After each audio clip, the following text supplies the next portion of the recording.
जनसंपर्क अभियान को लेकर हुई समीक्षा बैठक, जिला अध्यक्ष ने की बैठक की अध्यक्षता।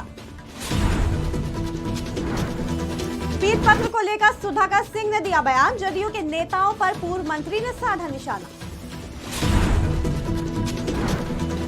दोहराई गई यूपी की ज्योति मौर्य की कहानी, परेशान पति ने लगाई न्याय की गुहार, कर्ज लेकर पत्नी को पढ़ाने का पूरा किया था सपना। महेंद्र सिंह धोनी मना रहे अपना 42वां जन्मदिन, धूमधाम से प्रशंसकों ने मनाया धोनी का जन्मदिन। बम्बू क्लस्टर विकास कार्यक्रम का हुआ आयोजन, अनुमंडल पदाधिकारी ने हरी झंडी दिखाकर रवाना किया रथ, जनता से की गई कार्यक्रम से जुड़ने की अपील। नमस्कार, आप देख रहे हैं आज की खबर, आपके साथ मैं हूं अफीफा मलिक। मोदी सरकार के 9 साल पूरे होने पर पूरे देश में 1 महीने का महाजनसंपर्क अभियान चलाया गया। मोदी सरकार द्वारा किए गए सभी कार्यों को जन जन तक पहुंचाना महाजनसंपर्क अभियान का उद्देश्य था। इस कड़ी में पाकुड़ भाजपा कार्यालय में आज समीक्षा बैठक की गई। बैठक की अध्यक्षता भाजपा जिला अध्यक्ष अमृत पांडे ने की। इस बैठक में मुख्य अतिथि के रूप में भाजपा प्रदेश प्रवक्ता सरोज सिंह पहुंचे, जहां उन्होंने महाजनसंपर्क अभियान की समीक्षा की। इस दौरान उन्होंने कहा कि महाजनसंपर्क अभियान को लेकर समीक्षा की गई। चलाए जा रहे कार्यक्रम है 9 साल आदरणीय प्रधानमंत्री मोदी जी के जो कार्यकाल रहे हैं, तो 9 साल जो उनके सरकार के हो गए और 9 साल के कार्यकाल को लेकर के बाद जनता के बीच पार्टी ने 1 महीने का कार्यक्रम बनाया था। कई प्रकार के कार्यक्रम थे, संगठनात्मक कार्यक्रम थे, जनता से मिलने के कार्यक्रम थे और जनता को सरकार की उपलब्धियां बताने के भी कई कार्यक्रम तय किए गए थे कि लोगों को घर घर तक जाना, संपर्क से समर्थन तक पार्टी ने इसका नाम भी दिया था। और पार्टी ने ये 9 साल के कामकाज को जो है जनता के बीच ले जाने का, अगर मोटा मोटी कहें तो ये कार्यक्रम था। और बिहार के शिक्षा मंत्री चंद्रशेखर और के पाठक को लेकर जारी विवाद के बारे में बात करते हुए पूर्व मंत्री सुधाकर सिंह ने कहा कि ऐसे अधिकारियों को बर्खास्त कर देना चाहिए। बिहार के शिक्षा मंत्री ने अपने विभाग के अपर मुख्य सचिव के पाठक से कुछ नाराज हैं, जिसका राज पीत पत्र से खुला। मंत्री ने अधिकारियों की कार्यशैली से नाराज होकर के पाठक को पीत पत्र भेजा। वहीं अब पूर्व मंत्री सुधाकर सिंह ने इस मामले पर बोलते हुए कहा कि ऐसे अधिकारियों को बर्खास्त कर देना चाहिए। वहीं जदयू के कई नेताओं के द्वारा के पाठक की तारीफ करने पर उन्होंने कहा कि जदयू के सारे नेता मिलकर के पाठक को अपना पार्टी का प्रधान सचिव बना ले तो ठीक रहेगा। इसके साथ उन्होंने और क्या कुछ कहा, आप भी सुनिए। दूसरों के बारे में मैं क्यों बताऊंगा कि क्या वो करेंगे नहीं करेंगे, उनका क्या एजेंडा है, वो क्या करेंगे। दुर्भाग्यपूर्ण है, देश में पहली बार मैं मानता हूं कि न्यायपालिका अब भी जितनी स्वतंत्र होनी चाहिए वो नहीं है। अब भी दबाव है न्यायपालिका पर। ये कभी कभी दौर आता है। ये असल मुद्दे पर जिस पर आप सवाल किया, ये असल मुद्दा है आज का। ये खबर है कि एक संसद को उसकी सदस्यता चली जाती है एक बोलने के आधार पर, तो हमारी ताकत ही समाप्त हो गई। लोकतंत्र में, संसदीय प्रणाली में जब हम बोल ही नहीं सकते तो फिर हमारे रहने नहीं रहने का क्या औचित्य है। और राहुल गांधी जी ने जो कहा था वो सही कहा था, और इसके आधार पे सदस्यता तो कभी नहीं जाना चाहिए था। एक कानून बनाने का पर्पस थोड़ा न था। और वो कौन रोका है, वो आते जाते रहते हैं बीजेपी वाले, तो उनके जी में तो कोई काम भी नहीं है, वो सत्ता के भूखे लोग हैं। बीते कुछ दिनों से यूपी की ज्योति मौर्य की कहानी चर्चा का विषय बनी हुई है। झारखंड के साहिबगंज में भी इसी कहानी से मिलता जुलता कुछ देखने को मिला। पत्नी से परेशान पति ने न्याय के लिए गुहार लगाई है। मिली जानकारी के मुताबिक बोरियो थाना क्षेत्र के भांजी बाजार निवासी की शादी 2009 में कल्पना कुमारी से हुई थी। दोनों को का एक 10 वर्षीय बेटा भी है। 1 साल पहले पति काम करने गुजरात चला गया। पीड़ित पति ने बताया कि उसने अपनी पत्नी को बोरियो कॉलेज में 7 साल तक पढ़ाया और उसकी पढ़ाई जारी रखी। इस दौरान उसने लाखों रुपए भी खर्च किए। पत्नी को पढ़ाने में पति कर्ज में भी डूब गया और फिर पत्नी ने काम भी करना शुरू कर दिया। लेकिन जब पति गुजरात से वापस लौटा तो पत्नी ने इनकार कर दिया मुलाकात करने से और इस तरह तमाम रोकें भी लगा दी। गरीबी से किसी तरह पढ़ाए लिखाए, लेबर काम करके, ट्रैक्टर चला के, मजदूरी करके किसी तरह हम पढ़ाए हैं उनको अपना आगे बढ़ने के लिए। 10 साल का मेरा बच्चा है और कर्जा में गिर गए। अपना घर आए, गांव समाज में बोले ऐसा ऐसा बात है, हमारा परिवार कहाँ भाग गया। तो अभी थाना दर्ज कराए थाना में, थाना से कोई सुनवाई नहीं, तो उसके बाद हम आए यहाँ कोर्ट केस किए। यहाँ DSP साहब से मिलने आए हैं। कहाँ आए थे? भारतीय क्रिकेट टीम के पूर्व कप्तान महेंद्र सिंह धोनी का आज जन्मदिन है। महेंद्र सिंह धोनी आज अपना 42वां जन्मदिन मना रहे हैं।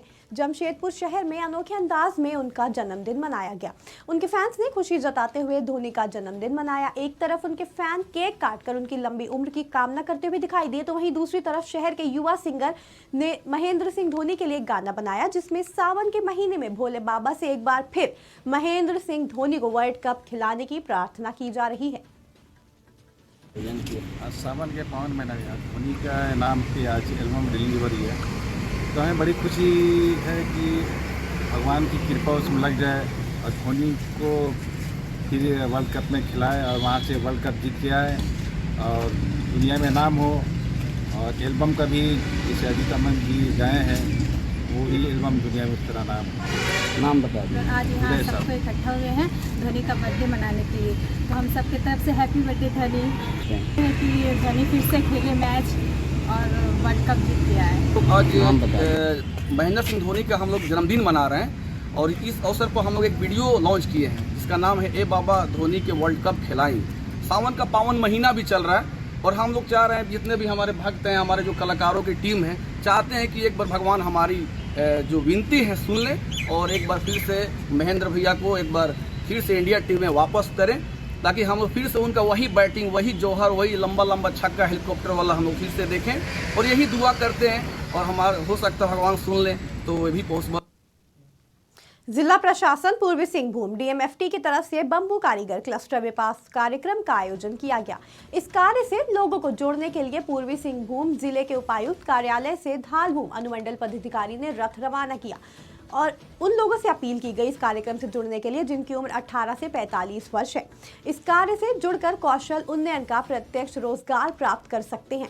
उन्हें इन कार्यों से जोड़ने के उद्देश्य से राज्य सरकार के निर्देश पर जिला प्रशासन ने जमकर प्रयास किया। इस कड़ी में उपायुक्त कार्यालय से धालभूम अनुमंडल पदाधिकारी ने हरी झंडी दिखाकर रथ को रवाना किया। बैम्बू के माध्यम से विभिन्न तरह के प्रोडक्ट्स बनते हैं, यूजफुल प्रोडक्ट्स, उससे संबंधित कुछ ट्रेनिंग देनी है। जो लोग इसमें इंटरेस्टेड हैं अलग अलग प्रखंडों में, उससे संबंधित ये रथ निकाली गई। बिजली की समस्या को लेकर आज झारखंड राज्य में विद्युत नियामक आयोग ने जन सुनवाई की, जिसमें लगभग 300 उपभोक्ताओं ने शामिल होकर अपनी समस्या आयोग के सामने रखी। कहीं बिजली कनेक्शन लेने को लेकर समस्या, तो कहीं बिजली की कटौती से पहले सूचना नहीं देने की समस्या। वहीं कई लोगों ने बिजली के दर में हुई वृद्धि पर आपत्ति जताई।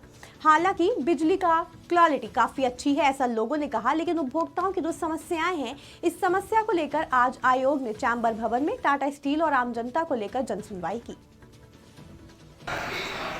झारखंड राज्य विद्युत नियामक बोर्ड की आज यहाँ जन सुनवाई चल रही है।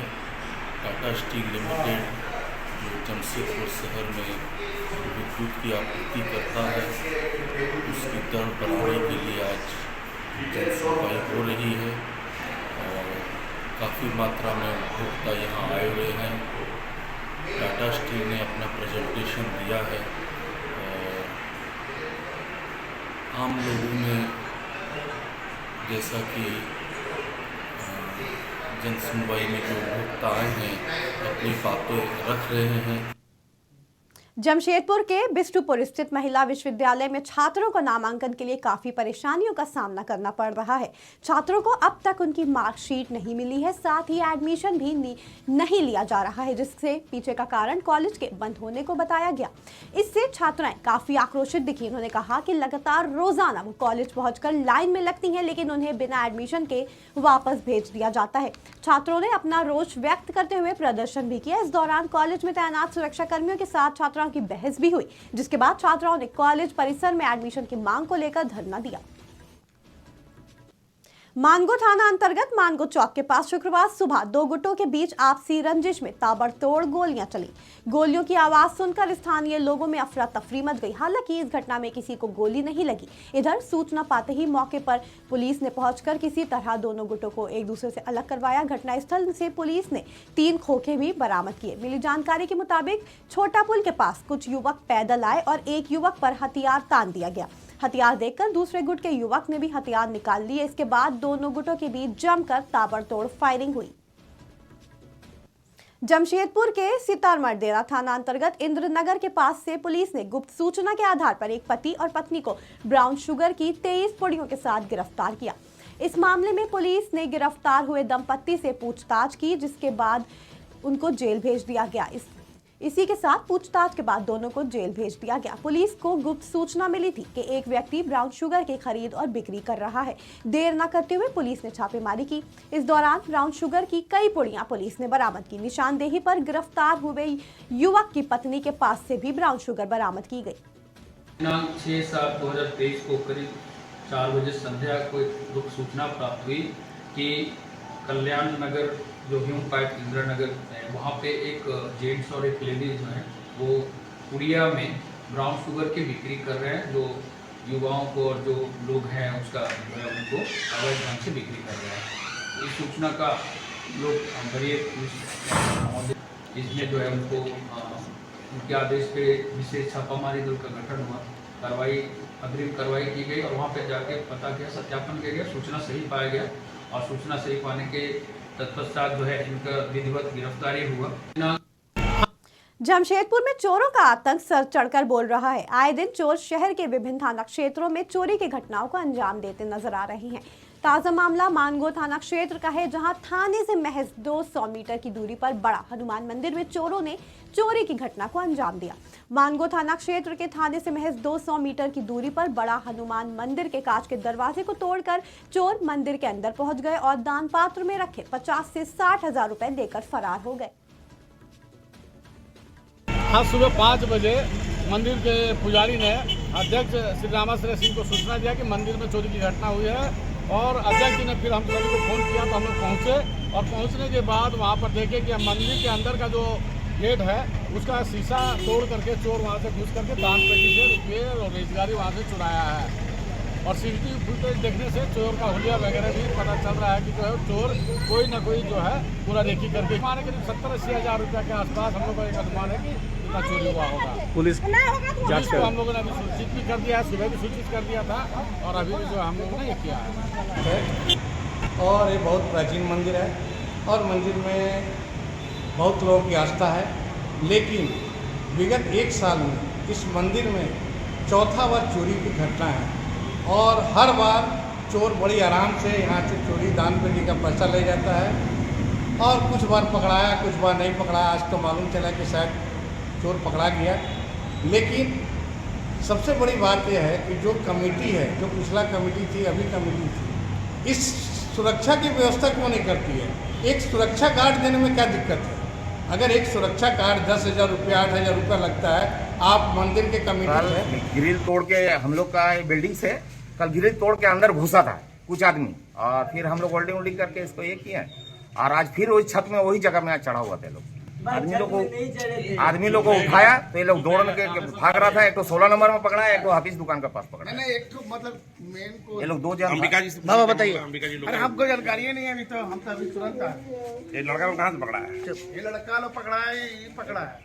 अंबिका जी कह रहे हैं जो कि 15 नंबर से जानकारी नहीं। जगन भाई का कहना है कि एक घर में कोई रहता नहीं, उसकी देखभाल ये करते थे।